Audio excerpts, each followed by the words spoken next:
चालू करके देखिए कि नहीं देखे, चालू ही नहीं हो रहा। अच्छा, पावर ही नहीं ले रहा क्या? ऐसा है फिर तो वहाँ से कुछ खराबी होगी, पावर इशू। तो उसका केबल यहाँ लगा के देख लेना। अच्छा, तो डायरेक्ट बटन है। हाँ, तो उसी बटन से किसी इशू होगा, पावर का इशू होगा, एसी का इशू नहीं हो।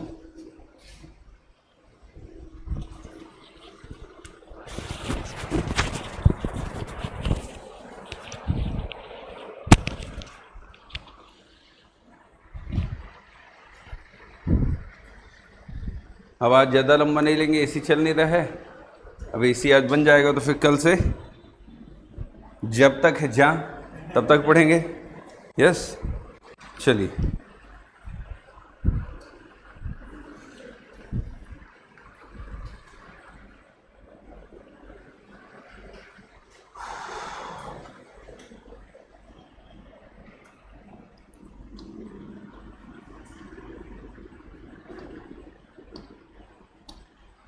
चलिए, हेडिंग बनाइए, आर्टिकल 20 अनुच्छेद 20।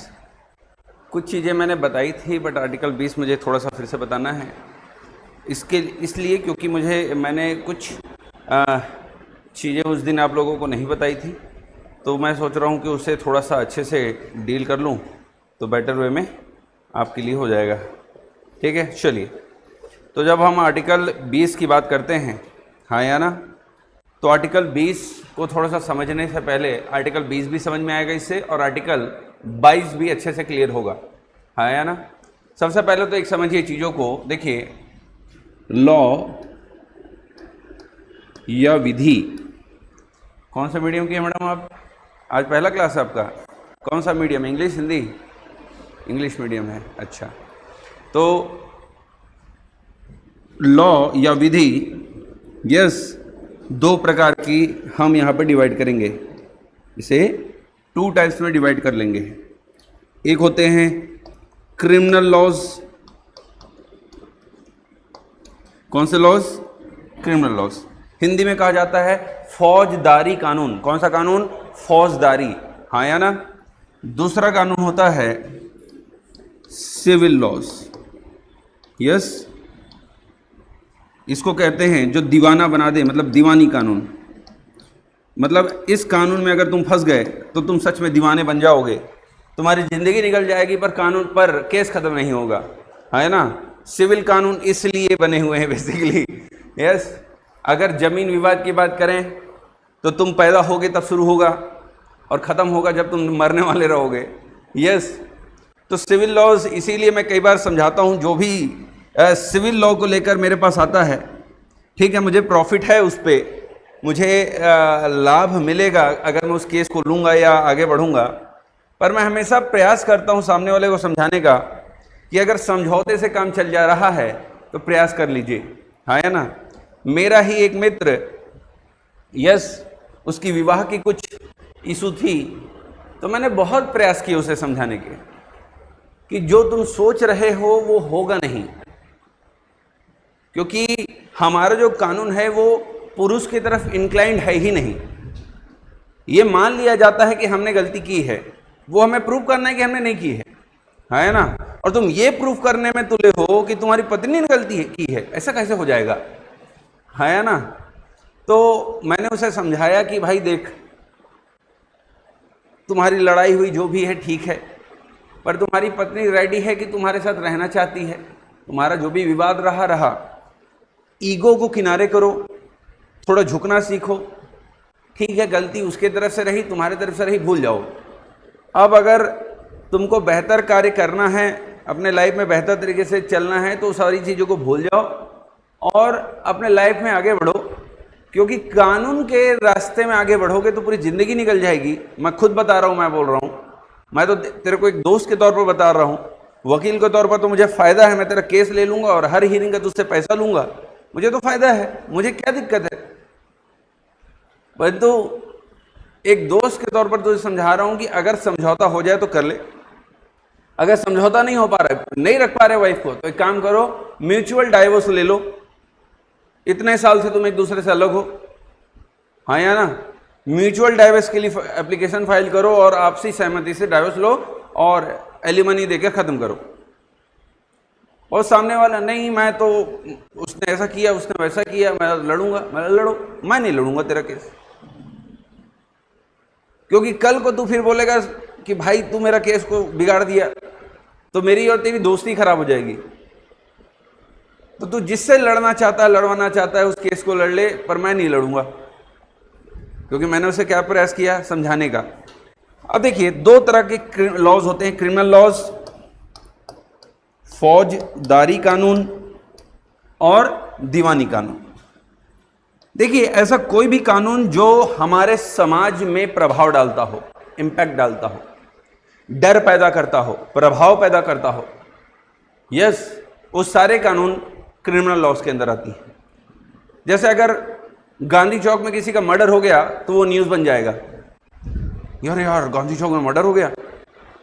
किसी की किडनैपिंग हो गई तो न्यूज़ बन जाएगा, महीनों महीनों तक लोग याद रखेंगे कि यहां पर किडनैपिंग हुई थी, लोग अपने बच्चों को घर अंदर रखना चालू कर देंगे। यस, तुमने देखा अगर कि जैसे एग्जांपल के लिए अभी भी भारतमाला एक्सप्रेस वे बना हुआ है, जहां पर सामान्यतः मैं कोरबा जाने के लिए उसी मार्ग का आजकल उपयोग करता हूं, क्योंकि वो रोड बड़ा अच्छा है और करीब करीब मुश्किल से मुझे 1.25 घंटे लगते होंगे घर पहुंचने में उस रोड से, मैं अगर जाता हूं तो। और अगर मैं कटघोरा होते हुए जाता हूं तो 2 घंटे लग जाते हैं कोरबा जाने में। यस, तो मैं उस मार्ग का उपयोग करता था। पर अभी भी हमने न्यूज़ पढ़ा कि रात को वहां पर लूटपाट बहुत ज़्यादा हो रही है और एक महिला के तो आंख फोड़ दिए गए लूटपाट करने के चक्कर में। तब से, और मेरी यात्रा मैक्सिमम रात को ही होती है, तब से मैं तो जाना चाहता हूं, पर मेरे परिवार वाले नहीं उस रास्ते से नहीं आना है। तब से मैं उस रास्ते से बंद कर चुका हूं जाना, क्योंकि ये एक प्रभाव डालता है समाज में, डर पैदा करता है समाज में। तो ऐसे कोई भी कानून जो समाज में प्रभाव डाले, डर पैदा करें, ऐसे सारे कानून कौन से लॉज कहलाएंगे? फौजदारी कानून या क्रिमिनल कानून कहलाते हैं। समझ में आ रहा है? अगर पर्टिकुलर दिल्ली में 2013 में 16 दिसंबर 2013 अगर निर्भया का रेप होता है, यस, एक न्यूज़ बनती है, आज भी आप उसको समझते हैं, पढ़ते हैं, तो वो लोगों के मन में ये डाल देते हैं कि दिल्ली जाना महिलाओं के लिए खतरे से खाली नहीं है, यहां से 100 गुना ज्यादा सेफ है वो शहर महिलाओं के लिए। तुम 2 बजे रात को भी निकल कर देख लो, यहां से तुम यहां 10 बजे निकल कर देख लो, बिलासपुर शहर में कोई ना कोई ऐसा व्यक्ति दिखाई देगा जो लड़कियों को छेड़ते हुए जा रहा होगा, बिलासपुर शहर में। पर आप दिल्ली में 2 बजे रात को चले जाओ, 2 बजे रात को भी लड़कियां आराम से काम करके अपने घर वापस आ रही होती हैं। इतना सेफ प्लेस है। बट क्योंकि एक ऐसा इशू हुआ जिसकी वजह से डर पैदा हो गई समाज में और लोगों को लगा दिल्ली तो खतरनाक है भाई, खासकर महिलाओं के लिए। Yes no? तो ऐसा कोई भी एक्ट होगा वो क्रिमिनल एक्ट होगा, क्रिमिनल कानून के तहत आएगा, जो समाज में प्रभाव डालते हैं। परंतु 2 या 3 लोगों के बीच का विवाद, पारिवारिक विवाद, पैसे के लेन देन का विवाद, मान लेते हैं कि ये 2 भाई हैं, इन 2 भाइयों के बीच जमीन का विवाद है। किसका विवाद है? जमीन का। भगवान ना करे हो, बट भाई भाई हैं तो होगा ही, है ना, सामान्य तौर पर हो ही जाता है। अगर पिता समझदारी दिखा रहे हैं, एक प्रॉपर मैनर में चीज़ों को डिस्ट्रीब्यूट कर रहे हैं तो अच्छी चीज़ है, नहीं तो आज के तारीख में भाई भाई क्या, विवाह के बाद बहन भी आकर डिमांड कर सकती है कि मेरा भी हिस्सा है इसमें। अब मैं एक केस, मैं बैठा हुआ था, एक केस मैं देख रहा था, मेरा केस आने वाला था, वो केस सामने चल रहा था। उसमें 2 परिवार के 2 सदस्य आपस में की विवाद थी, हाईकोर्ट में चल रहा था। जज साहब चाह रहे थे कि समझौते से चीज़ें बढ़ जाए, क्योंकि मैं फिर से बता रहा हूँ, सिविल कानून या दीवानी कानून बहुत लंबा खिंचाता है, निर्णय जल्दी नहीं आता। तो प्रयास कर रहे थे कि इन दोनों समझौते से, मीडिएशन के द्वारा चीज़ों को सॉल्व कर लें। अब उस आदमी ने कहा, अब देखिए, मैं कहता हूं कि जितना हक पुरुष का है उतना महिलाओं को भी होना चाहिए। महिलाओं के लिए अगर मैं लड़ रहा हूं, अभी भी आपने देखा भी होगा, एक मेरा लैंडमार्क जजमेंट है जिसमें मैं महिलाओं को अधिकार दिला पाया हूं, तो महिलाओं को भी उतना ही अधिकार मिलना चाहिए जितना पुरुषों को मिलता है। परंतु उस केस में हुआ क्या, जिस केस की मैं बात कर रहा हूँ, वहाँ पर वो आदमी बोल रहा है, सर मेरे पिता जो थे वो बचपन में, हम बचपन छोटे थे तभी ख़त्म हो गए थे। मैं मजदूरी करके अपनी पढ़ाई छोड़ करके अपने भाई और बहनों को पढ़ाया लिखाया, बड़ा किया, फिर धीरे धीरे मेरे कार्य को, बिजनेस वगैरह में ठीक ठाक हुआ और इनकी शादी कराया, और इनकी शादी कराकर फिर जो ज़मीन थे उसी में से कुछ बेच बाच के इनकी शादी वादी कराया, और इनको शादी करा के इनको ससुराल भेज दिया। और आज ज़्यादा कुछ बचा नहीं है मेरे पास उस हिस्से में जो पिताजी छोड़ के गए थे, और बचपन से मैंने ही सब चीज़ इनका देखभाल किया है, पर आज ये उसका हिस्सा मांगने आ गए हैं। यस, तो यहाँ पे तो बिल्कुल गलत बात है कि जो भाई ने तुमको बचपन से पाल उसके पिता के तौर पर बड़ा किया, वो हर चीज़ दिया जो पिता दे सकता था, शादी विवाह कराया, पढ़ाया लिखाया, उसके बाद भी तुम उसके हिस्से से मांगने आ गए, तो ये तो गलत है भाई, ये अधिकार नहीं है। फिर ये तो फिर वो छीनने वाली बात हो गई, यहाँ पर अधिकार नहीं कहा जा सकता। हाँ या ना?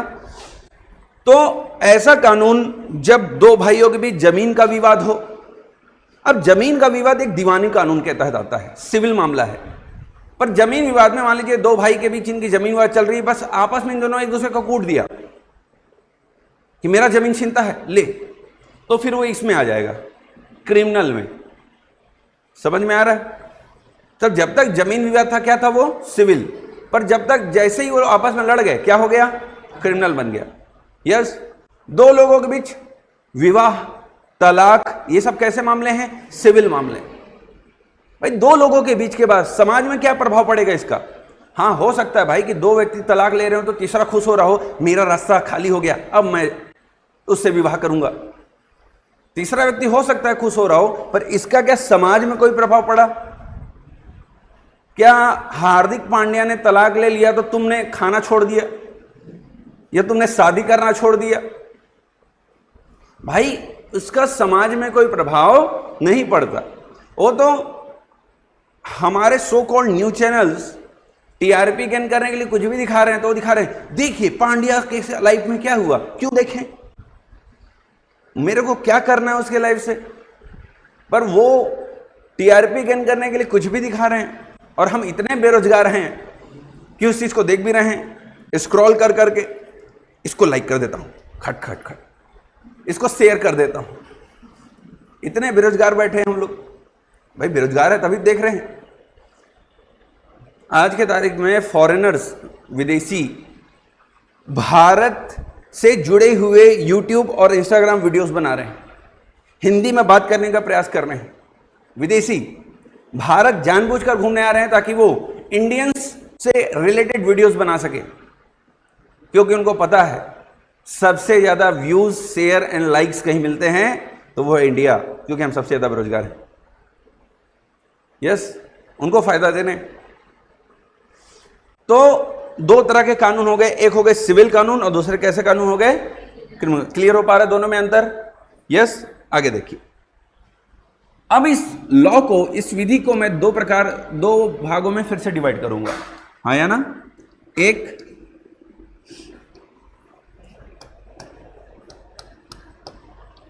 रेट्रोस्पेक्टिव लॉज,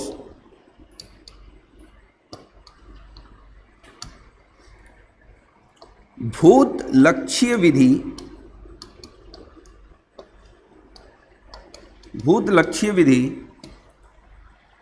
और दूसरा प्रोस्पेक्टिव लॉज।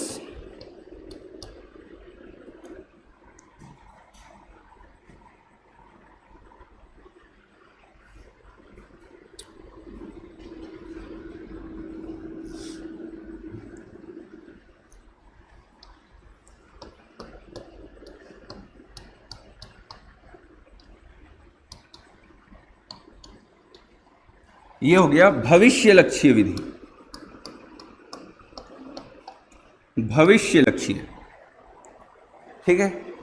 हिंदी देख लेना, वो बड़ी छोटी मेरे से दिक्कत होता है हिंदी में, ठीक है, तुम लोग सही कर लेना उसको। तो मैंने बहुत प्रयास किया उसको सही करने का कि मैं वो बड़ी या छोटी ई को सही कर पाऊँ, पर वो होता नहीं है। कहीं बड़ी ई लग जाता है, कहीं छोटी ई लग जाता है, तो वो नहीं हो पाता है। तो retrospective laws and prospective laws, भविष्य लक्ष्य विधि एवं भूत लक्ष्य विधि।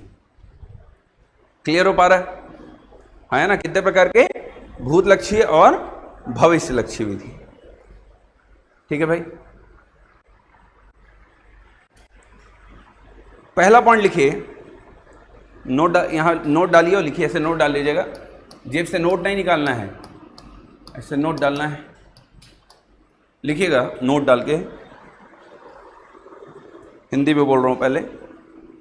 सिविल कानून या दीवानी विधियां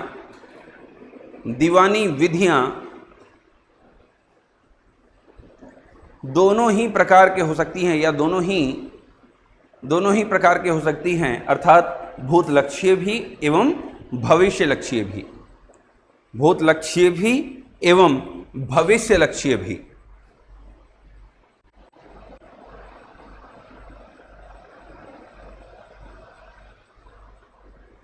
The civil laws can be prospective as well as retrospective in nature।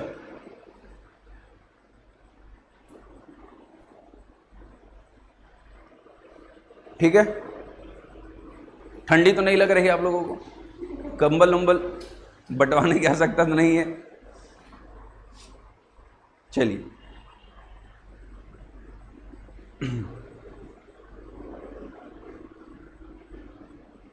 एक बार एक जगह पढ़ाने गया था, वहाँ ऐसी ही हालत थी, एसी था नहीं और कूलर लगा हुआ था और उमस बहुत ज़्यादा थी, खूब गर्मी।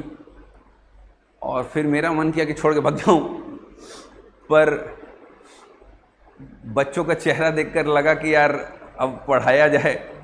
यस, तो पूरा पढ़ा कर ही गया था, पर वहाँ से क्लास से निकलता था लगता था नहा कर आया हूँ। यस, चलिए, तो जो सिविल कानून है वो दोनों प्रकार के हो सकते हैं, भूत लक्ष्य भी और भविष्य लक्ष्य भी। मैं समझा रहा हूँ, अभी लिखिएगा बस। दूसरा पॉइंट लिखिएगा, परंतु, या फिर उसी में लिख लिया, आगे बढ़ जाइए। परंतु क्रिमिनल कानून केवल भविष्य लक्ष्य हो सकते हैं, भविष्य लक्ष्य हो सकते हैं। क्रिमिनल कानून केवल भविष्य लक्ष्य हो सकते हैं।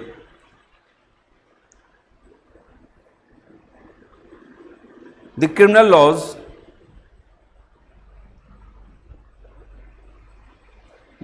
लॉज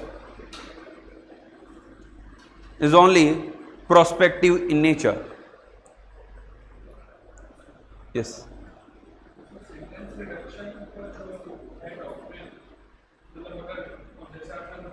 हाँ, मैं आऊंगा उस पर अभी। ठीक है, क्लियर है? इतना क्लियर है? अब समझिए, मान लेते हैं कि एक क्रिमिनल कानून है, पहले क्रिमिनल कानून को समझिए। एक क्रिमिनल कानून है, इतना क्लियर हुआ जहां तक बताया हूं? किसी को कन्फ्यूजन? चलिए, अगर एक बहुत सारे लोग गायब हो जाते हो बीच बीच में, आप बहुत दिन बाद दिख रही हैं, कहाँ छुट्टी, बहुत छुट्टी मार रहे हैं आप लोग, डेली आइए डेली। ये ना वीडियो वाला कॉन्सेप्ट बंद करना है, ये तुम लोग को बिगाड़ के रखा हुआ है। आज छुट्टी मार लेता हूँ, वीडियो में देख लूँगा, है ना?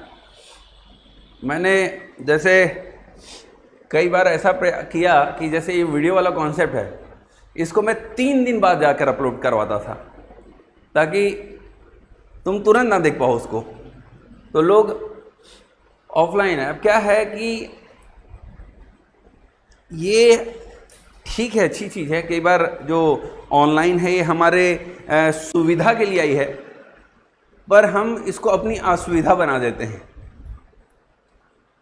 कई बार देखिए, मैं हमेशा कहता हूँ कि वीडियोस की जो 2 घंटे की क्लास होगी, उस तुम 2 घंटे को कभी नहीं देखोगे, तुम उसको फास्ट फॉरवर्ड 1.5 या 2x में बढ़ाकर देखोगे, क्योंकि वो 2 घंटा बड़ा पकाता है। और वहाँ पर मैं कोई ज्ञान दे रहा हूँ ना, तो बोले ये ज्ञान बहुत दे रहा है, है ना, बस कर अब पढ़ा ले, तुम ये मन में ये चल रहा होगा तुम्हारे। यस, नहीं ये तो रियलिटी है ना।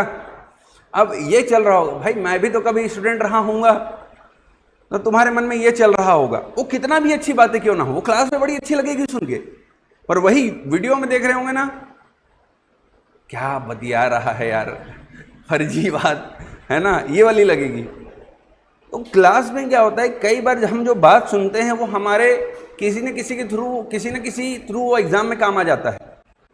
वो प्रीलिम्स हो, मेंस हो, वो इंटरव्यू हो, कहीं ना कहीं काम आएगा। जैसे उसी दिन किसी को डांटते डांटते ही मैंने इंटरव्यू की कुछ बात कर ली, हाँ है ना।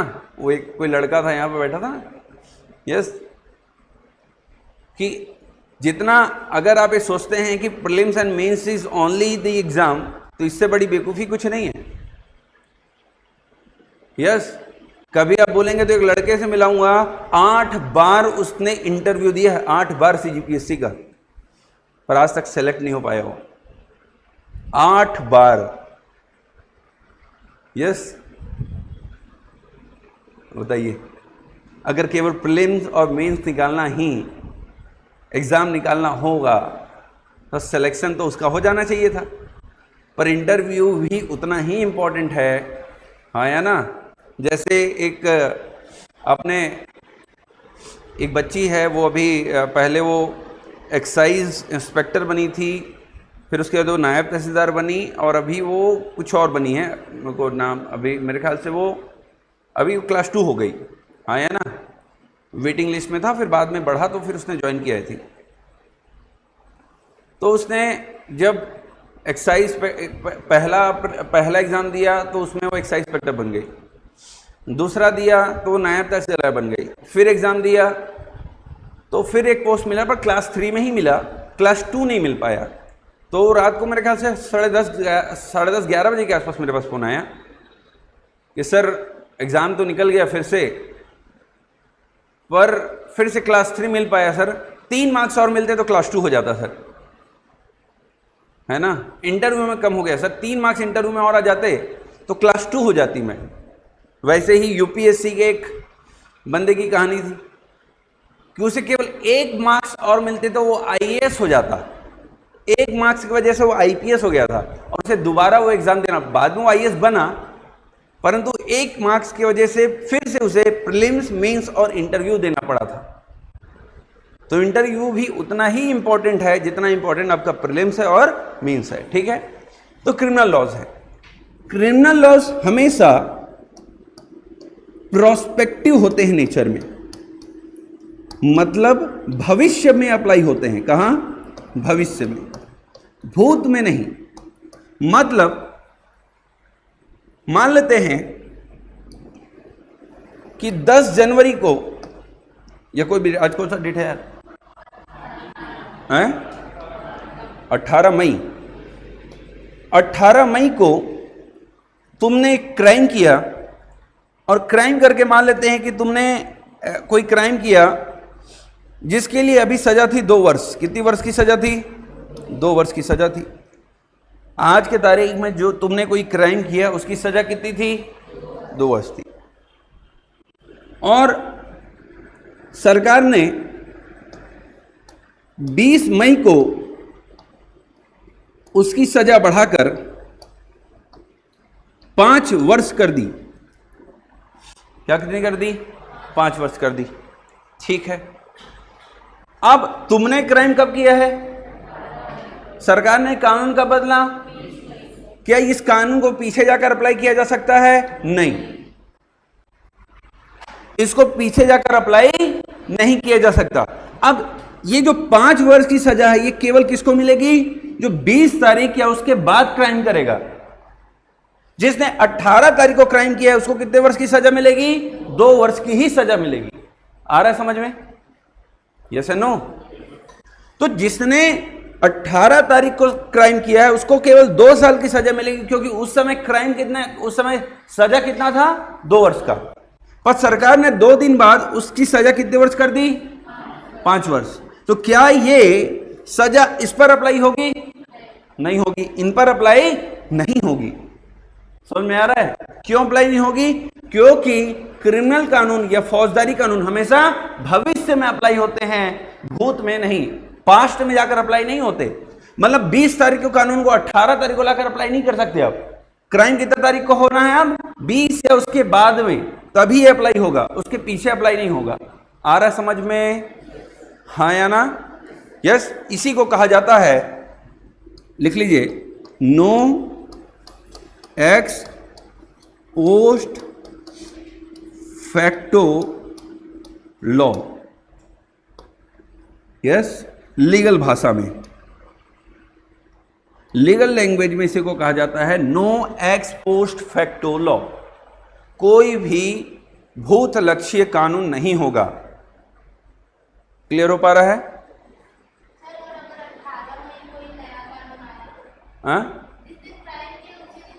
समय, टाइम, जिस समय जिस दिन आपने क्राइम किया है वही अप्लाई होगा आप पर, उसके बाद का कानून नहीं। क्लियर हो पा रहा है? हाँ, बस जैसे मान लीजिए कानून, मैडम में पूछ रही है, सुन लीजिए, मैडम पूछ रही कि सर मान लीजिए 18 तारीख को सुबह मैंने क्राइम किया और 18 तारीख को शाम को ही सरकार ने कानून बदल लिया, तो क्या वो मेरे पर अप्लाई होगा? नहीं। वो कानून 18 तारीख के शाम से, या फिर सरकार 18 तारीख को कानून बना रही है पर सरकार उसमें लिखेगी कि उसे वो अप्लाई कब से कर रही है। सरकार 18 को बना रही है तो उस पर राष्ट्रपति का 18 को मान लीजिए पास हो, सरकार उसे 19 या 20 तारीख से अप्लाई कर पाएगी। समझ में आ रहा है? तो सरकार उसमें एक डेट देगी कि इस दिन से, क्योंकि जो भी एक्ट होता है उसमें डेट लिखा होता है, इस दिन से ये अप्लाई हो रहा है। क्रिमिनल कानून कभी भी पीछे जाकर अप्लाई नहीं किया जा सकता, वो हमेशा कहां अप्लाई होगा? भविष्य में होगा। समझ में आ रहा है? हाँ या ना? जबकि सिविल कानून जस्ट इसके विपरीत है। सिविल कानून आगे तो अप्लाई होता ही है। हाँ या ना? इतना क्लियर है? आगे बढ़ूं। सिविल कानून, अगर हम सिविल लॉज की बात करें तो सिविल कानून दोनों ही नेचर के होते हैं, रेट्रोस्पेक्टिव भी, मतलब भूत लक्ष्य भी, और भविष्य लक्ष्य भी। अब जैसे एग्जाम्पल के लिए सुन लीजिए, कुछ एग्जाम्पल ले लेते हैं। सरकार ने 1955 में कानून बनाया, सिटीजनशिप एक्ट। क्या लाया ना 1955 में, ताकि भारत के लोगों को क्या दिया जा सके? नागरिकता। पर उसे अप्लाई कब से किया? 1950 से, 5 साल पहले। पीछे जाकर अप्लाई किया कि नहीं किया? आ रहा है समझ में? और सुन लो, मान लेते हैं जैसे, और एक रियल कानून देख लेते हैं। भारत सरकार ने 2002 में इनकम टैक्स के कानून में बदलाव किए। किसके? Income tax. और इनकम, मैंने बताया ना, जो भी पैसा वैसा का विवाद है, कौन सा विवाद होगा? सिविल विवाद। इनकम टैक्स के कानून में बदलाव किए और बोले जो भी 1991 से टैक्स की चोरी कर रहा है वो अब इस दर से पैसा देगा। पीछे जाकर अप्लाई किया। कानून कब बना? 2 में। लागू कब किया? 1991 में। आ रहा समझ में? मतलब सिविल कानून आज बनती है, मान लेते हैं 18 मई को, पर सरकार चाहे तो इसे 15 मई से भी अप्लाई कर सकती है और चाहे तो 19 मई से भी अप्लाई कर सकती है। समझ में आ रहा है? सिविल कानून दोनों ही नहीं आया समझ में कि आया? सिविल कानून आगे भी आगे तो अप्लाई, देखिए दुनिया का कोई भी कानून है वो भविष्य में तो अप्लाई होगा ही, पर सिविल कानून भूत लक्ष्य भी हो सकता है। मैं ये बताना चाह रहा हूं आपको। समझ में आ रहा है? मतलब मैं इस कानून को क्या पढ़ूंगा? No ex post facto. कौन सा लॉ? Criminal law. मतलब क्रिमिनल लॉ कौन सी लक्ष्य नहीं होगी? भूत लक्ष्य नहीं होगी। पर कौन सा कानून भूत लक्ष्य होगा? सिविल कानून होगा। क्लियर हो पा रहा है? हाँ या ना? ये जो मैंने पढ़ाया ये था आर्टिकल 20 का पहला पॉइंट। क्लियर हो पा रहा है? आर्टिकल 20 का क्लॉज 1। ठीक है भाई, चलिए नेक्स्ट आर्टिकल 20 क्लॉज 2। अब मैं आपका उत्तर कर दूं, फिर आर्टिकल 20 क्लॉज 2। हाँ देखिए, एक चीज ध्यान रखिएगा, मैंने बताया आप लोगों को, सुनिएगा ध्यान से। मान लेते हैं कि मैंने आज क्राइम किया और क्राइम कर, आज मान लीजिए 18 तारीख को मैंने क्राइम किया और उस क्राइम के लिए सजा थी 10 वर्ष की। कितनी वर्ष की सजा थी? आज क्राइम किया, आज ही सजा मिल जाएगी क्या? नहीं, ट्रायल चलेगा, केस चलेगा, पुलिस इन्वेस्टिगेशन करेगी, चार्जशीट पेश करेगी, फिर निर्णय आएगा। हाँ या ना? ये सारी चीजें होती हैं। अब जब निर्णय आएगा, मान लेते हैं कि आज से निर्णय आया 1 साल बाद। कितने साल बाद आया? 1 साल बाद निर्णय आया और निर्णय में ये आया कि मैंने क्राइम किया था, परंतु तब तक सरकार ने कानून में बदलाव कर दिया था और 10 वर्ष की सजा को घटाकर कितने वर्ष कर दी थी? 5 वर्ष कर दी थी। तो इसका लाभ मुझे मिलेगा। समझ में आ रहा है? अगर सजा कम कर दी हो तो लाभ मिलेगा, क्योंकि अभी मुझे सजा मिल रही है ना, अभी मिली नहीं है। यस, परंतु अगर सरकार सजा बढ़ा रही है तो वो मुझे प्राप्त नहीं होगा। समझ में आ रहा है?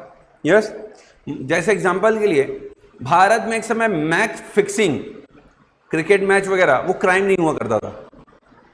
यस, नहीं तो आज बहुत सारे, नाम नहीं ले सकते है ना, वो अंदर होते। मतलब एग्जांपल के लिए कि आप क्रिकेट खेल रहे हैं और आपने मैच फिक्सिंग कर दी, पर अभी कानून ही नहीं है मैच फिक्सिंग को लेकर। मैच फिक्सिंग समझते हैं ना? मैच फिक्सिंग ही नहीं समझते, क्या समझते हैं फिर? अरे भाई, सिंपल सा कॉन्सेप्ट, पैसा खाकर या तो हार जाना, या मतलब फिक्स कर देते हैं मैच को कि हम तय करेंगे कि मैच में क्या होगा। यस, अब जैसे एग्जांपल के लिए 2 टीम खेल रही है, भारत और नेपाल या इंडिया और नेपाल, तो कौन ज्यादा पावरफुल टीम है? इंडिया। कौन जीतेगा? पर अगर मैं इंडिया को ही हरा दूं तो? क्योंकि मैक्सिमम लोग पैसा किस पे लगाएंगे? इंडिया के जीतने के ऊपर लगाएंगे। और मैं अगर इंडिया को हरा दूं तो सबको लॉस हो जाएगा और फायदा किसको हुआ? मुझे। तो इसे मैच फिक्सिंग कहा जाता था। दाऊद इब्राहिम ये सब लोग क्या करते थे? यही सब तो काम करते थे। यस, और बहुत सारा पैसा कमाते थे।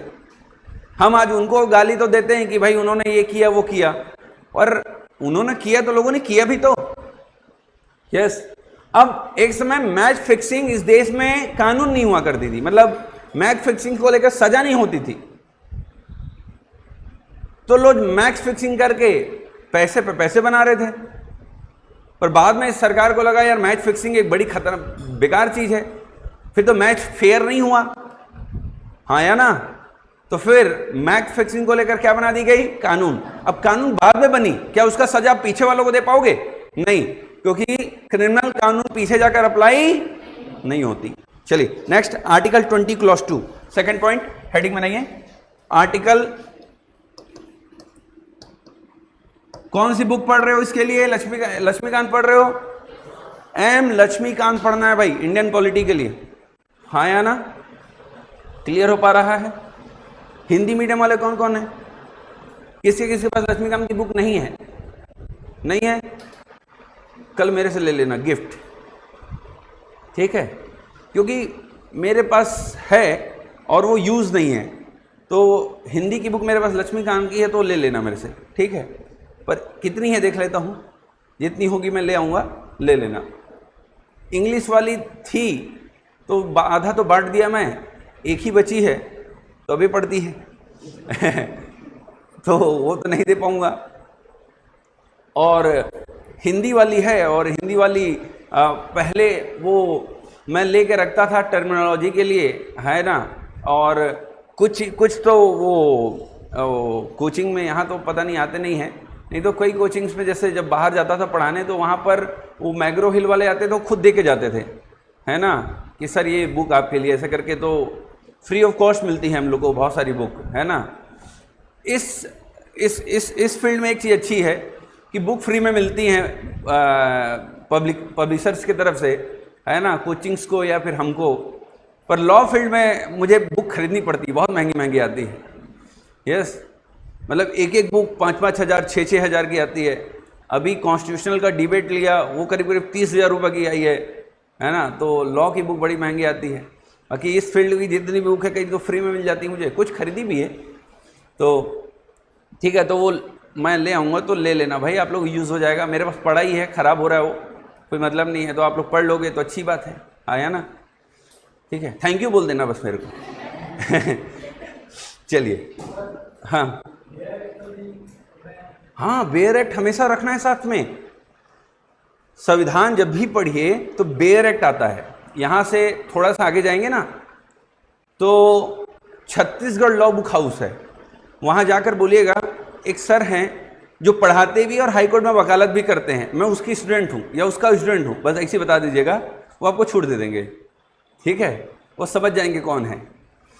तो या बोलेंगे वो बुलेट में आते हैं ना, वो बता दीजिएगा तो भी समझ जाएंगे वो, तो आपको ज़्यादा छूट दे देंगे। तो थोड़ा सा आगे जाएंगे तो वो ये क्या फास्ट फूड है ना, अरे महेश फास्ट फूड, उससे थोड़ा सा आगे जस्ट 2 दुकान छोड़ के छत्तीसगढ़ लॉ बुक हाउस है, वो ज़्यादा छूट देता है इसलिए बता रहा हूँ। और भी लॉ बुक हाउस है, आप वहाँ भी जा सकते हैं, बट वहाँ पर आप जाएंगे तो वहाँ पर आप बेयर ले सकते हैं, है ना। 200-250 रुपये मेरे ख्याल से आपको मिल जाएगी। संविधान की बेयर एक्ट एक साइड हिंदी में होती है, एक साइड इंग्लिश में होता है, डिजिलॉट एडिशन होता है, एक साइड हिंदी में होता है और एक साइड इंग्लिश में होता है, हाँ या ना। जितने भी आर्टिकल्स मैं पढ़ा रहा हूँ, है ना, मैं बेयर एक्ट देखना भी सिखा दूंगा आपको, आप उसको बस ले लीजिए, रखिए अपने पास, है ना। एक क्लास हम बेयर एक्ट का कर लेंगे जिसमें बेयर एक्ट देखना सीख लेंगे। उसी क्लास में हम ये भी देख लेंगे कि लक्ष्मीकांत की बुक पढ़नी कैसे है, क्या पढ़ना है और क्या छोड़ना है, ये सारी चीज़ों पर बात कर लेंगे। ठीक है, चलिए आर्टिकल 20 क्लॉज 2 में हेडिंग बनाइएगा, दोहरे दंड से संरक्षण। दोहरे दंड से संरक्षण हिंदी में प्रोटेक्शन फ्रॉम डबल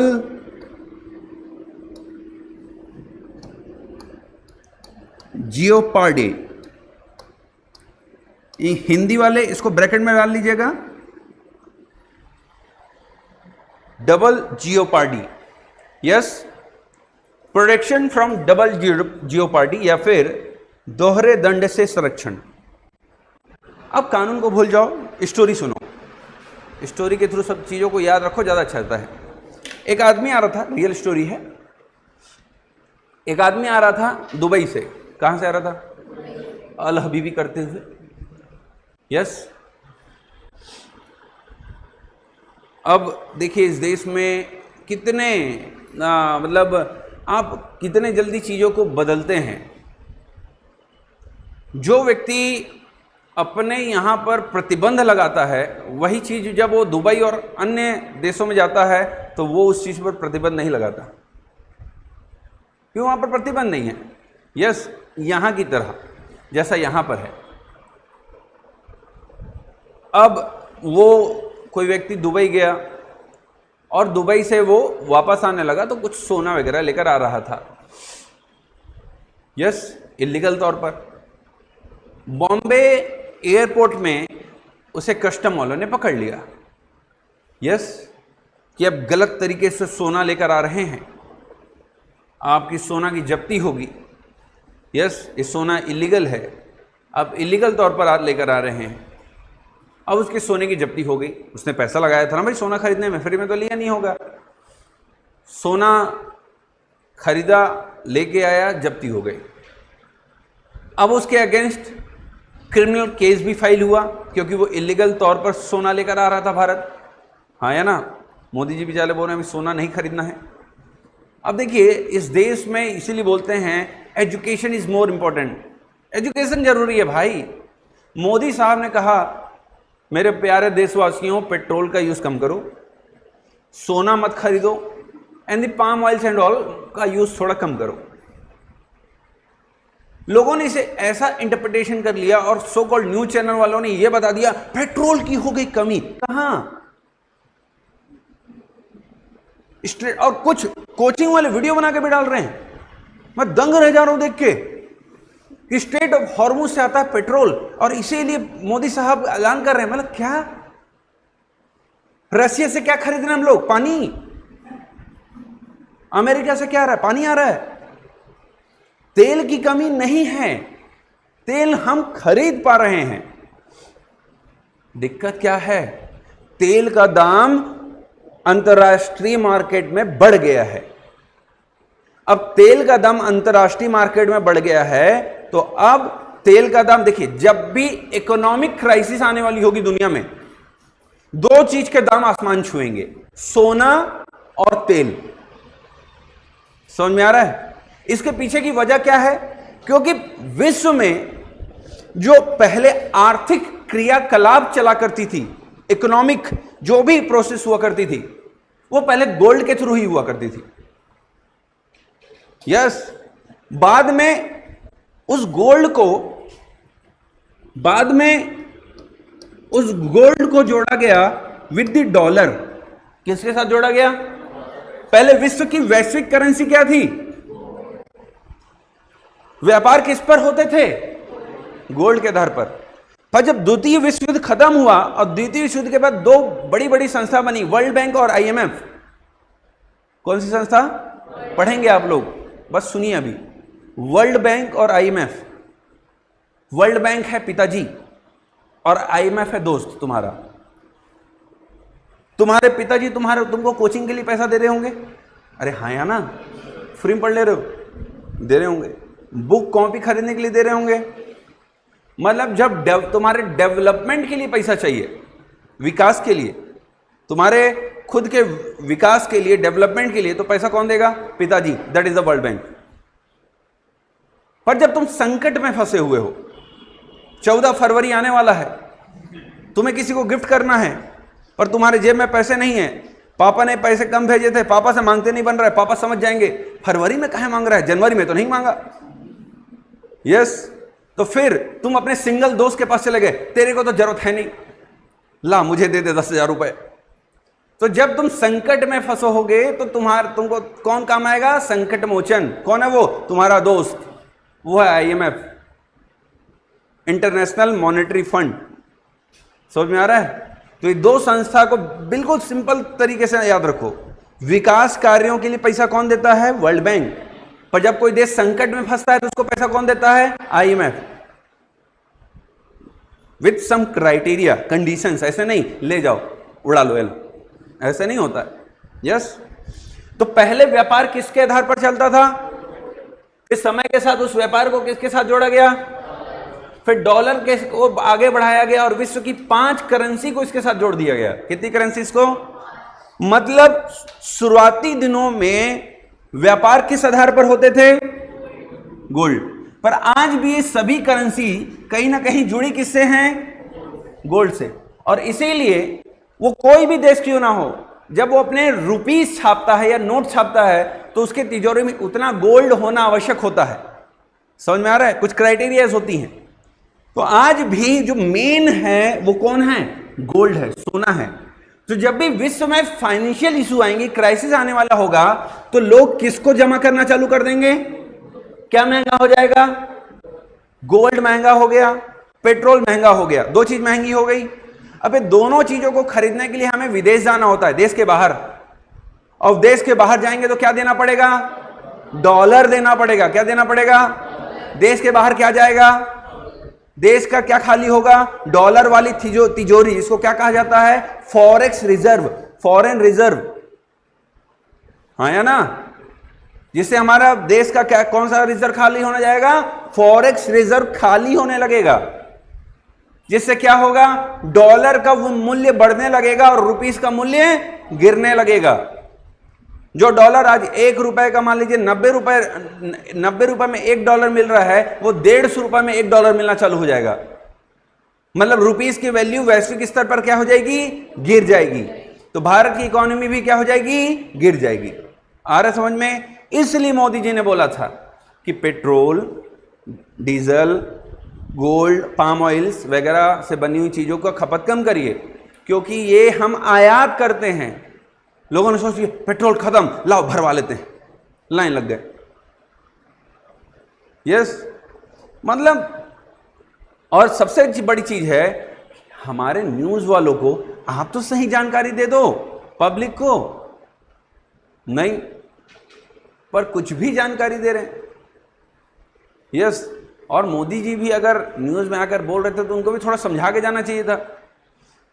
बोल के चले गए, पब्लिक ने उसका अलग इंटरप्रिटेशन कर लिया, अलग ही व्याख्या कर ली, और अपना तो बढ़िया स्वीडन घूम रहे हैं, माहौल बना रहे बढ़िया विदेश जाके, ठंडे प्रदेशों में गर्मी के समय। ठीक है, वे ये इंटरनेशनल रिलेशन का कॉन्सेप्ट होता है कि जब युद्ध चल रहा हो तो कई देशों को आपको अपने साथ कनेक्ट करना होता है। इसके पीछे बहुत सारे कारण होते हैं, ट्रेड में रिलीफ है ना, बहुत सारे ऐसे, यदि एक मार्ग बंद है तो दूसरा मार्ग खोलना आवश्यक होता है कई चीज़ों के लिए, तो हमें अन्य देशों से संबंध बनाकर रखना होता है, हाँ या ना। अब आप ये बोली कि अब नेपाल के देखिए, नेपाल के भी जैन जी प्रधानमंत्री बने हैं, एक से एक निर्णय लिए पड़े हैं, पर भारत उनके खिलाफ कोई कड़ा रुख नहीं अपना रहा है, क्योंकि देखिए वो प्रधानमंत्री कुछ समय के लिए है, पर देशों के बीच के संबंध जो हैं वो लाइफ टाइम के लिए होते हैं। तो हमें उस तरीके से चीज़ों को मैनेज करना होता है। हम बड़े देश हैं, हम बड़े भाई हैं, हम वैसे मैनेज करेंगे चीज़ों को, ठीक है। हाँ सुनिए, तो वो पढ़ाए ना, गर्मी तो नहीं लग रही है, गर्मी लगने लगे मतलब समझ नहीं आ रहा है। तो गोल्ड लेकर आ रहा था, बॉम्बे एयरपोर्ट में कस्टम वाले ने पकड़ लिया, उसका गोल्ड जब्त कर लिया और उसके खिलाफ एक क्रिमिनल केस भी फाइल किया और उससे जेल हो गई। A file a writ petition before the Bombay High Court, उसने एक बॉम्बे हाई कोर्ट के सामने एक पिटीशन फाइल की और कहा कि अनुच्छेद 20 क्लॉज 2 ये कहता है दोहरे दंड से संरक्षण। क्या कहता है? यस, उस व्यक्ति ने बॉम्बे हाई कोर्ट के सामने क्या कहा, सर देखिए मैं दुबई से गोल्ड लेकर आ रहा था, मेरा गोल्ड जब्त हुआ, मुझे फाइन लगी, मुझे दंड मिल गया था, तो फिर से मुझे जेल की सजा क्यों दी गई, दोबारा सजा क्यों दी गई मुझे एक ही क्राइम के लिए? हाँ या ना? क्लियर हो पा रहा है? अब कोर्ट ने उस पर अपना निर्णय दिया। कोर्ट ने निर्णय दिया कि कस्टम वाले ने जो गोल्ड आपका जब्त किया वो एक डिपार्टमेंटल पनिशमेंट थी। क्या थी? डिपार्टमेंटल। और जो तुमको जेल हुई है और फाइन हुई है ये तुमको दी गई है जुडिशरी के द्वारा, न्यायपालिका के द्वारा, और सजा उसी को माना जाता है जो कौन दे? न्यायपालिका दे। तो इसे दोहरा दंड नहीं, दो दंड नहीं माना जाएगा, केवल कितना दंड माना जाएगा? एक ही दंड माना जाएगा। और सुन लो, ये भाई मान लेते हैं कि पटवारी बन गए, बोले अब तो पैसा ही पैसा होगा, मैं खूब करप्शन करूंगा, जमीन बेच दूंगा सरकार की पूरी। यस, और इसने मन लगाकर सीमांकन के लिए, चौहद्दी बनाने के लिए पैसा लेना चालू किया। फिर एसीबी वाले ने धर लिया, लाओ बहुत पैसा खा रहे थे, लाओ, पकड़ लिया। अब इनको पकड़ लिया गया और पकड़ने के बाद जांच हुई। जांच में डिपार्टमेंट ने ये पाया कि इन्होंने सच में करप्शन किया था, डिपार्टमेंट इनको बर्खास्त कर देती है नौकरी से, और साथ ही साथ इनको 5 साल की सजा भी मिल जाती है। अभी कोर्ट चले जाते हैं, कोर्ट जाकर ये कहते हैं कि मुझे पहले ही एक दंड मिल चुका है, मुझे नौकरी से बाहर निकाल दिया गया है, तो ये दूसरी सजा कैसे दे दी गई मुझे 5 साल की? तो नहीं, डिपार्टमेंट ने जो सजा दी आपको, बर्खास्त किया, उसे सजा नहीं माना जाएगा आर्टिकल 20 क्लॉज 2 के अंतर्गत। आर्टिकल 20 क्लॉज 2 के अंतर्गत सजा केवल उसको माना जाएगा जो कौन दे? न्यायपालिका दे। कौन दे? न्यायपालिका दे। क्लियर हो पा रहा है? मतलब न्यायपालिका 7 खून माफ, 1 खून मत करो, 7 करो, क्योंकि सजा खून का उतना ही मिलने वाला है। समझ में आ रहा है? तो एक ही क्राइम के लिए 2 बार दंड नहीं मिलेगा। मान लीजिए तुमको मृत्यु दंड मिल गया, फांसी पर लटका रहे थे तुमको और तुम मर नहीं पाए, दोबारा फांसी पर नहीं लटका जाओगे, क्योंकि एक ही क्राइम के लिए दोबारा सजा नहीं मिलेगी। समझ में आ रहा है? तो न्यायपालिका एक ही क्राइम के लिए 2 बार सजा नहीं दे सकती। इसीलिए आप जजमेंट्स को पढ़िएगा कि जब भी जजमेंट्स आते हैं, निर्णय आते हैं, तो आपको जब सजा मिलती है किसी क्राइम के लिए तो बोलते हैं सभी सजा एक साथ भुगताए जाएं। ऐसा नहीं कि एक ही क्राइम के लिए 2 अलग अलग सजा दिया जाए आपको, नहीं पहले 2 साल काट लो फिर 2 साल काटो, ऐसा नहीं होगा। 2 साल की सजा मतलब 2 साल की सजा। क्लियर हो पा रहा है? लिखिएगा इसमें, हिंदी में बोल रहा हूं पहले। किसी व्यक्ति को एक ही अपराध के लिए, किसी व्यक्ति को एक ही अपराध के लिए एक बार से अधिक अभियोजित एवं दंडित नहीं किया जाएगा, इंग्लिश में लिखिए, no person shall be, Hindi और लिख लिए, नो पर्सन शैल बी। ये आप बहुत साइलेंट मोड में रहते हैं मैडम। हाँ, ऐसी है ही, नेचर ही ऐसा है। अब थोड़ा सा खुलिए, बोलिए। क्या होगा ना, इससे 2 फायदा होता है। जब आप बोलना सीखती हैं या खुलती हैं तो आपका जो प्रेजेंस ऑफ माइंड वाला कॉन्सेप्ट है वो भी ओपन होता है। जब आप शांत ज़्यादा रहते हैं तो क्या होता है कि तुरंत पॉइंट पर अगर कोई आपसे कुछ बोलता है तो आप तुरंत सोचकर तुरंत उत्तर नहीं दे पाते हैं। पर अगर आप बोलना जानते हैं, लड़ना जानते हैं, लड़ना भी आना चाहिए आपको। यस, बगल वाले से लड़ लीजिए। लड़ना जानते हैं तो उस सब ये आपके प्रेजेंस ऑफ माइंड को भी बढ़ाता है कि आप तुरंत कैसे किसी चीज को लेकर रिएक्ट कर रहे हैं, कैसे उत्तर दे रहे हैं, ये भी खुलता है। और ये भी आवश्यक है, केवल एग्जाम के लिए नहीं, लाइफ के लिए भी। हाँ या ना? और इसीलिए कहा जाता है कि एक बार अगर आपने यूपीएससी की प्रिपरेशन कर ली तो आप हारते तो नहीं हैं जीवन में। यस, जैसे हम एक फ्रेंड से, मेरा कॉलेज एक फ्रेंड था, हम लोग साथ में कॉलेज में थे, फिर हमने यूपीएससी की प्रिपरेशन भी की। वो सुप्रीम कोर्ट में गवर्नमेंट एडवोकेट है, मैं यहाँ हाई कोर्ट में हूँ। हाँ या ना? कुछ फ्रेंड्स जो हैं वो यूपी में हैं, वो भी सब गवर्नमेंट जॉब में है, बड़े बड़े। यस, कुछ का एक राजस्थान में है, वो बहुत बड़ा बिल्डर है, मतलब छोटा मोटा नहीं। हाँ या ना? मतलब उसके केवल इंडिया में प्रोजेक्ट नहीं चलते, भारत के बाहर भी चलते हैं, वो इतना बड़ा प्रोजेक्ट करता है। और हमने सब साथ में यूपीएससी की प्रिपरेशन की थी। कुछ लोगों के एग्जाम्स निकल गए, आज वो पोस्ट में हैं। कुछ लोग जो एग्जाम नहीं निकाल पाए वो आज भी कुछ ना कुछ हैं, अच्छी जगह पर है, कोई बुरे जगह पर नहीं है। यस, ये वाली हालत है। तो ये मैं मानता हूं कि यूपीएससी की तैयारी आपको हारने नहीं देता है लाइफ में, आपको वहां तो खड़ा कर देता है, आपके दिमाग को, आपके ब्रेन को इतना तो ओपन कर देता है कि आप सोच पाएं कि आप क्यों क्या करना है। यस, ये वाली चीजें ठीक है। No person shall be prosecuted and punished for the same offence more than once. Note डाल के लिखिएगा, नोट डाल के लिखिएगा नीचे, मोर देन वंस। नोट डाल के लिखिएगा, पहले हिंदी में बोल रहा हूं। दोहरे दंड से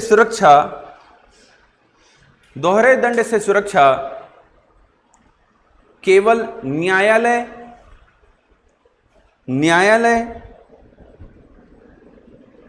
या न्यायिक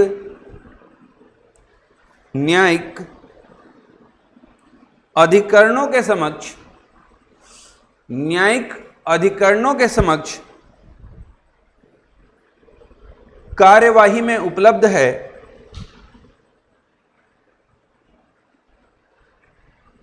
अर्थात यह विभागीय या प्रशासनिक। प्रश्न कहां से आएंगे पता है? कि जो मैं नोट डलवा के लिखवाता हूं ना, इससे जो तुम ऊपर लिख रहे हो तो वो तो सिर्फ फैक्ट है, पर उसके पीछे का जो कॉन्सेप्ट है वो नोट डाल के लिखते हैं, वो होता है। क्वेश्चन यहीं से बनते हैं मेनली। यस, अर्थात यह विभागीय या प्रशासनिक अधिकारियों के समक्ष, विभागीय या प्रशासनिक अधिकारियों के समक्ष, फिर मत बोलना सर आर्टिकल पढ़ना छोड़ दें क्या, केवल नोट पढ़ें यस, के समक्ष कार्यवाहियों में प्रशासनिक अधिकारियों के समक्ष कार्यवाहियों में उपलब्ध नहीं हैं, क्योंकि ये न्यायिक प्रकृति के नहीं हैं, क्योंकि ये न्यायिक प्रकृति के नहीं हैं। किसको कूटने जा रहे हो भाई ऐसे घड़ी कॉलेज में बांधा करते थे लड़के, अभी बताता हूँ चलिए नेक्स्ट इंग्लिश में लिखिए।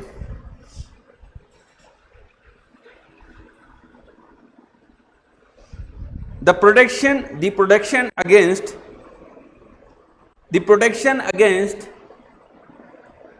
double jeopardy is available only in proceedings before a court, is available only in the proceedings before a court of law, court of law, or judicial tribunals,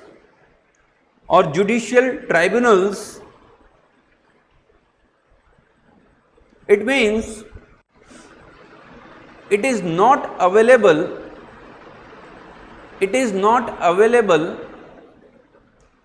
in proceedings before departmental or administrative authorities,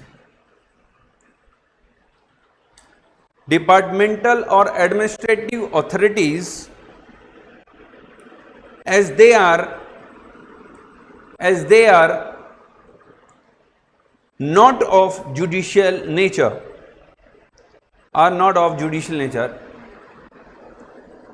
ठीक है, clear हो पा रहा है? चलिए movie देखते हैं, एक हेडिंग बनाइए आर्टिकल 20 क्लॉज 3, फिर मूवी देख लेते हैं। अच्छा लगता है कि नहीं मैडम मूवी देखना? अच्छा लगता है, हाँ चलिए आपसे पूछते हैं, देखी हैं कि नहीं देखी हैं? अब आर्टिकल 20 क्लॉज 3, दृश्यम 2 किसने देखा है? नहीं देखा है? ओहो, देखा है। चलिए दृश्यम 2 आपने देखा होगा। दृश्यम 2 में अजय देवगन साहब, देवगन ही है ना, अजय देवगन साहब पुलिस के सामने ये बोलते हैं कि यस मैंने ही क्राइम किया है, हाँ या ना। दृश्यम 2 मूवी आपने देखा होगा तो पुलिस के सामने एक पुलिस वीडियो कैमरा लगाती है और वो खुद की गवाही के दौरान ये मान लेते हैं कि yes I am a criminal, मैंने क्राइम किया है and what ever so and so, वो मान लेते हैं। क्योंकि पुलिस वाले उनको डरा रहे होते हैं कि अगर तुम नहीं बोलोगे तो तुम्हारे परिवार वाले को निपटा देंगे हम। यस, अब अजय देवगन साहब मुझसे आर्टिकल 20 क्लॉज 3 पढ़ के गए हुए थे, तो उनको पता था पुलिस के सामने दी गई गवाही न्यायालय में मान्य नहीं होती। अगर तुमको पुलिस उठाकर लेकर जा रही है तो पुलिस को अभी मत बोलो कि मैं गवाही नहीं दूंगा, दे दो, खुल कर दो, झूठी बोलो पर पुलिस को लगना चाहिए कि तुमने सच बोला है, खुलकर गवाही दो, मत छिपाओ। पर न्यायपालिका में जैसे ही जाओ, न्यायालय में जज के सामने बोल दो मार पीट के बुलवाया था। जितना भी गवाही पुलिस के सामने हुई सब नल एंड वॉइड हो जाएगी। पुलिस के सामने दी गई गवाही न्यायालय में मान्य नहीं होती। अब उस मूवी में अजय देवगन साहब क्या करते हैं, पुलिस के सामने गवाही दे देते हैं कि yes I am criminal and मैंने क्राइम किया हुआ है। पर जब न्यायपालिका में जाते हैं बोलते हैं नहीं नहीं जबरदस्ती दिलाया गया था मुझे। यस, तो अब उनकी जो गवाही पुलिस के सामने हुई थी वो अमान्य घोषित हो गई। और दूसरी जो एविडेंसेस थी वो भी उनके गवाही से प्रूफ नहीं हो पाई थी, तो उनका केस पूरा डाउन हो गया। आर्टिकल 20 क्लॉज 3 कहता है कि आपको आपके खिलाफ ही गवाही देने के लिए बाध्य नहीं किया जा सकता। समझ में आ रहा है? बाध्य नहीं किया जाता। पुलिस करती है, सबको पता है, और कैसे करती है। यस, सीसीटीवी कैमरा जहां पर नहीं है वहां ले जाकर खूब कूटती है, और फिर आप बोल देते कि हाँ हाँ हाँ। यस, और मारने के लिए एक अलग तरह का पट्टा भी होता है जिससे शरीर में निशान ना बने, क्योंकि तुमको जब जेल भेजा जाता है उससे पहले मेडिकल होती है तुम्हारे बॉडी की। यस, तुम्हारे बॉडी में निशान ना दिखें, इसलिए इस तरह के पट्टे बनाए जाते हैं जिसे लगे, चोट तो लगे पर शरीर में क्या ना बने, निशान ना बने। तो पुलिस के सामने गवाही देने से डरना नहीं है, क्योंकि उसके सामने तुमने गवाही दी तो न्यायपालिका मान्य नहीं होती। क्यों? क्योंकि खुद के खिलाफ गवाही देने के लिए आपको कोई भी बाध्य नहीं कर सकता। अगर किसी ने बाध्य किया तो वो गवाही मान्य नहीं होगी, अगर आपने उसको नकार दिया तो। समझ में आ रहा है? क्लियर हो पा रहा है? और सुनिए, समय के साथ बहुत सारी जांच शुरू हुई। Narco test, brain mapping, lie detector test, जिससे ये पता लगाया जाता है कि आप सच बोल रहे हैं या झूठ, है ना। ब्रेन मैपिंग, आपके ब्रेन में मशीन लगाई जाती है, और अब जब सच बोल रहे होते, देखिए जब भी आप झूठ बोलेंगे आपके बॉडी में कुछ ना कुछ सेंसेशन होती है। यस, चलिए इसको कल बात करते हैं, आज गर्मी भी है, और इसके आगे कल, इसको कल करेंगे, ठीक है। कुछ क्योंकि बहुत सारी स्टोरीज है, उसको बताना है, तभी आप ब्रेन मैपिंग, नार्को टेस्ट वगैरह को समझ पाएंगे। हाँ या ना, मूवी के थ्रू में डिस्कस करूंगा, है ना। मूवी एक देख के आइएगा, एक क्लिप देख के रहिएगा यूट्यूब से, रॉ का। जॉन अब्राहम की मूवी थी। जॉन अब्राहम की मूवी में रॉ एजेंट थे। पाकिस्तान में उनके ऊपर नार्को टेस्ट होता है। कौन सा टेस्ट होता है? Narco test. बस ये क्लिप यूट्यूब में मिल जाएगा, देखिएगा और फिर आ जाइएगा कल, ठीक है, उस पर बात।